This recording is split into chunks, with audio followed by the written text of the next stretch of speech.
My name is Professor Andrew Hughes. I am the chair of Manchester's Experimental Cancer Medicine Centre, which is part of a network of centres across the UK.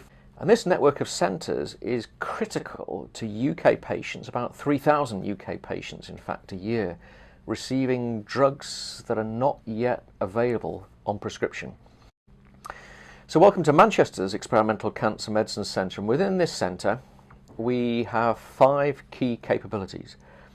The first is a capability called Experimental Therapeutics. This is testing new drugs in human beings for the first time.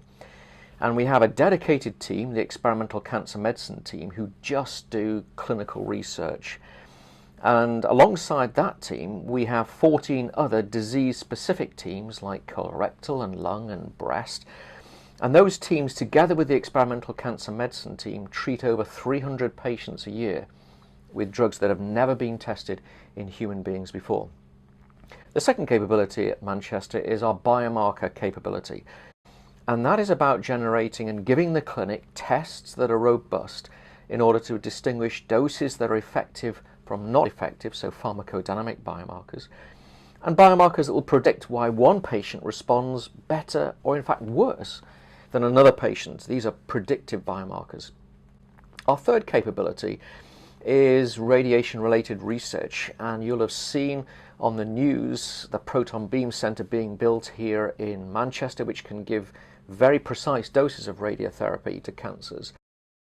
The fourth capability is our imaging capability, because we want to look at different ways in which drugs impact cancer, and we can use imaging rather than surgical procedures to look at that.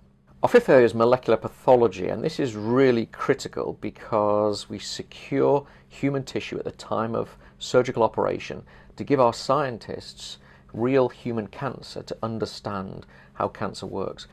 Within Manchester, we can't research on all cancers, so we focus down on 6. The haematological cancers like leukemias, lymphoma, lung cancer, which is very prevalent, one of the major killers today, melanoma, also the women's cancers of ovarian and breast cancer, and the male cancer of prostate cancer.